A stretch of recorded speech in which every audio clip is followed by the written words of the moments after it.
Caesarean 120 આપણે કર્યા છે. એમાં જોખમી અતિ જોખમી એવા 4 જાતનું ઓપરેશન આપણે કર્યા છે.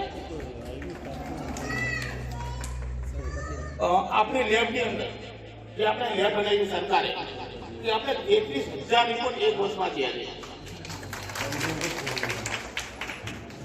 ડ્રેસિંગની અંદર 1500 જેવા ડ્રેસિંગ થયા છે કે જેની ખાસ જરૂર છે. ઇમરજન્સી, નોન ઇમરજન્સી તો રોજ ઢગલો જ હોય છે, પણ જેમાં જીવ બચાવવો પડે એવા અતિ જોખમી 1500 આપણે ડ્રેસિંગ કર્યા છે. અને સૌથી મહત્વનો વિભાગ ડાયાલિસિસ. આટલા વિસ્તારની અંદર વિરમગામ મારા દેશોમાં ક્યાંય ડાયાલિસિસ વિભાગ નહોતો. ડાયાલિસિસ માટે આપણે અમદાવાદ જવું પડતું હતું. હવે અમદાવાદ જવું પડે એટલે પેશન્ટ અને પેશન્ટના સગા આખો દિવસ હેરાન થતા હતા. પણ સરકારશ્રીની રહેમ નજરથી આપણી નવી હોસ્પિટલ એમાં આપણને ડાયાલિસિસ વિભાગ આવ્યો અને ડાયાલિસિસ ટેકનિશિયન એના સ્ટાફ એને અત્યાર લગીમાં 1200 ડાયાલિસિસ કરે એક વર્ષની અંદર. સૌથી સારું કામ એનું છે.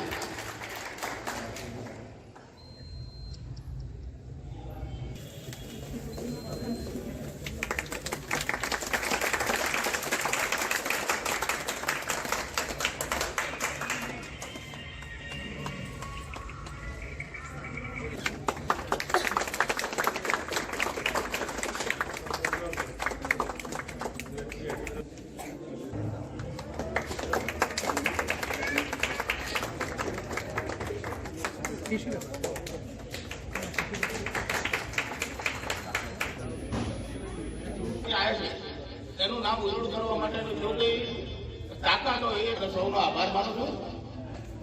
હવે પ્રોગ્રામ આગળ વધારતા આપણી હોસ્પિટલના સૌથી જૂના આપણા પ્રોગ્રામનું એવું છે. અને આપણી હોસ્પિટલમાં જે કંઈ ફેસિલિટી છે એનો લાભ આપણા વિરમગામ તાલુકાના ગરીબ દર્દીઓ તથા આજુબાજુના ગામડાઓમાં પણ સારો એવો લાભ મળે છે. એ બદલ સુપ્રિન્ટેન્ડન્ટ સાહેબનો અને આ હોસ્પિટલ વતી બધાનો આભાર માનું છું. અમારે એક ધન્યવાદ આપવા જોઈએ કે ડ્રાઈવર છે છતાં પણ આ બધી વ્યવસ્થા કરે છે. એટલે પહેલાં તો એમનો અભિનંદન અમારે કરવો છે. કારકુન તો પછી આવે છે. એટલે એક ડ્રાઈવર કક્ષાના માણસો ને ગામની અંદર એમની એટલી ઇમેજ છે કે એ જે પણ બોલે છે એ થઈ જાય. તો મારે તો બસ એટલું જ બોલવું છે કે ગરીબ દર્દીઓને સારી સેવા મળે. મારા સ્ટાફને મારે એટલું જ કહેવું છે કે ગરીબ દર્દીઓ જે આવે છે તેમની સાથે માયાળું વર્તન કરે. બસ, થેન્ક યુ. એમને કાનૂની લડત લડ્યા. કાનૂની લડત લડીને એ બધું પાછું લીધું અને એને ટ્રસ્ટ બનાવ્યું. ટ્રસ્ટની મુખ્ય સેવા એ છે કે દર રવિવારે આપણને ફ્રૂટ વિતરણ શીરાનું એ બધું કરે છે. દર ગુરુવારે કરે છે. પછી જો કંઈ દર્દીને કાંઈ પણ ખૂટતું હોય, જેની પાસે કંઈ સગવડ ના હોય અથવા જે સગવડ કરવાની એ અમારે ત્યાં એટલે દાદા ભલામણ કરે કે આ દર્દીને આટલા ખૂટે છે અથવા તો આને આવી જરૂરિયાત ઊભી થઈ તો એ વિના સંકોચે આપણને મદદ કરવા તૈયાર હોય છે. અને આજ આપણી વચ્ચે એવી વ્યક્તિ પણ છે તો આપણે એમને પણ વિનંતી કરીએ કે એમના પ્રસંગને અનુરૂપ આપણને બે શબ્દ કહે. નગરપાલિકાના પ્રમુખશ્રી, ઉપપ્રમુખશ્રી, હોસ્પિટલના સુપ્રિન્ટેન્ડન્ટશ્રી, આ સન્માનને હકદાર છું કે નહીં એ તો મને હજી પ્રશ્ન થાય છે. તેમ છતાં આજે જે કહ્યું છે તો હું બે શબ્દ કહીશ. એકવાર એક શિક્ષકે કહ્યું કે આ ચીનની દિવાલ હજી વર્ષો થયા પણ કેમ ટકી છે? તો વિદ્યાર્થીએ જવાબ આપ્યો કે સાહેબ એ સરકારે નથી બનાવી. એટલે આ હોસ્પિટલ સરકાર બનાવી છે, તેમ છતાં આ ઉત્સાહ જોઈને મને આશ્ચર્ય સાથે આનંદ થાય કે શું કરે તો કે અમે મંદિરમાં આ સહયોગ આપીએ છીએ. કાલ સવારે મંદિર થશે, પ્રતિષ્ઠા થશે અને આ બે વ્યક્તિમાં આ એક તફાવત છે. એવો તફાવત આજે મેં જોયો. જનરલી સરકારી હોસ્પિટલમાં લોકોનો અભિપ્રાય અનુભવ સારો નથી હોતો. અહીંયા જોઈને મને લાગ્યું કે મંદિરમાં જે બીજો કહેતો હતો એવો ભાવ, એવો પ્રસંગ આ સાથે આ સૌ સ્ટાફે બતાવ્યો છે. એ ખરેખર આશ્ચર્ય છે અને આનંદને લાયક છે. એક શાયરે કહ્યું છે કે સૌનો સ્વીકાર દે, સૌનો આનંદ, સૌનું સુખાકારી, સૌની સમૃદ્ધિ થાય એ માટે નાનાથી સુપ્રિન્ટેન્ડન્ટ સાહેબ સુધીના સૌ પ્રયત્નશીલ છે. એ આનંદની વાત છે.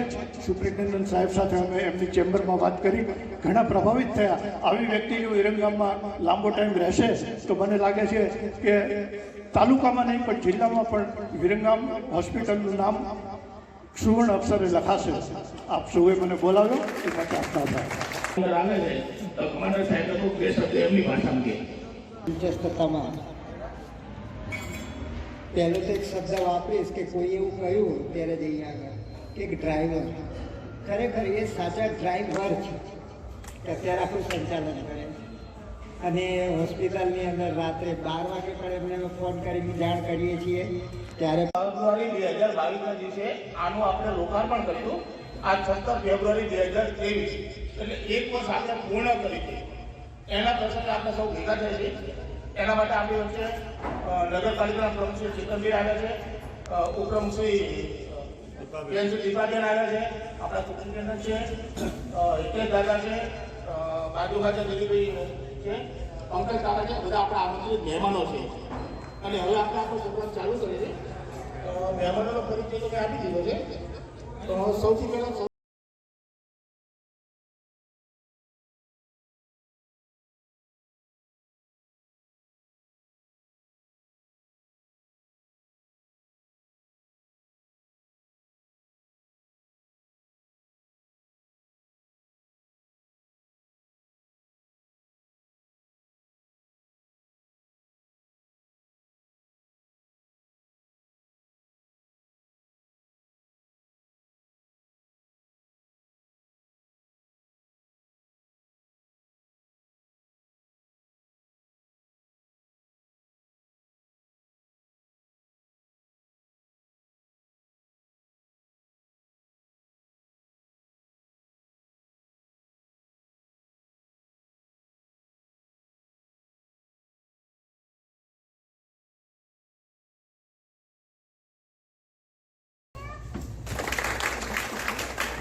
કાર્ય જુદું છે કે જેને ક્યારે હાઈલાઇટમાં આવું નહીં, પણ એ જે કાર્ય કરે છે એ બહુ અદભુત છે. એટલે એવા હિતેશ દાદાનું સ્વાગત હું વિનંતી કરીશ ડૉક્ટર રોજા સાહેબ કરશે.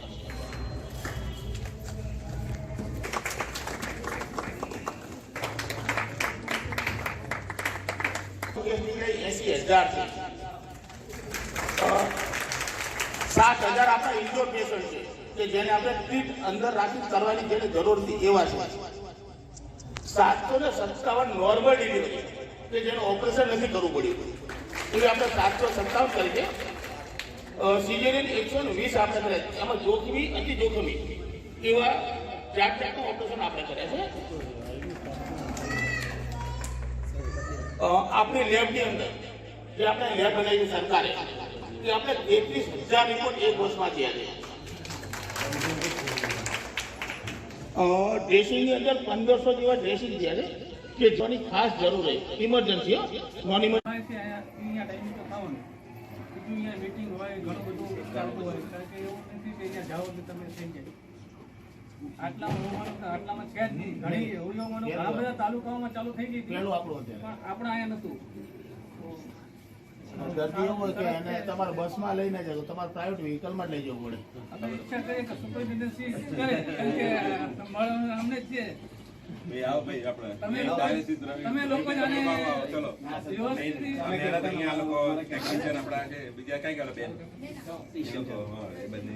આપણા લોકલ છે ડુમાણાના જ છે.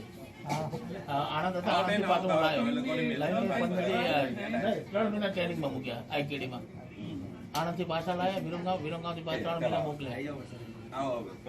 ના પડે મારે નથી હાલો વિરમગામના પ્રોપર જો કે જેવો વિરમગામ આવડે.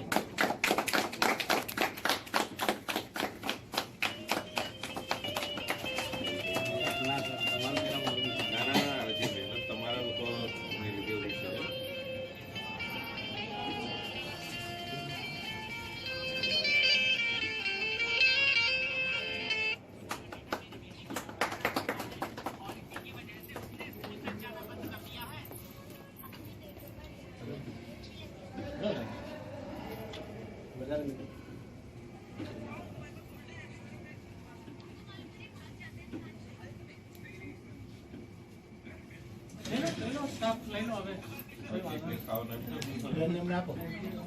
એટલે એ તો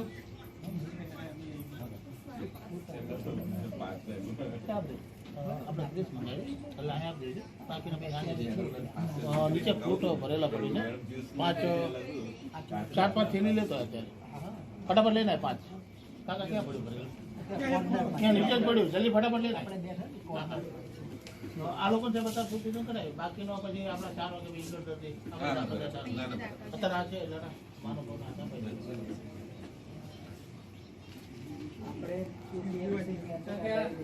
ડાયાલિસિસ આમ તો અમદાવાદમાં આપણા જગ્યાએ ફરી ગયા છે. આમ પ્રાઇવેટ જોશો તો મારા બધાને જતું પ્રોબ્લેમ કિડનીનો. હવે એ વખતે એવું હતું કે મારા અહીંયા કિડની મતલબ અહીંયા આપણા ઝાયડસમાં દવાખાનામાં ચાલતી હતી.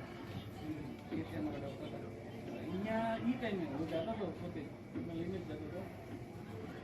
એ એક ડાયાલિસિસનો ચાર્જીસ 2200 રૂપિયા. એક ડાયાલિસિસનો ચાર્જીસ 2200 રૂપિયા. હવે એવું અઠવાડિયામાં 2 વખત જવાનું થાય.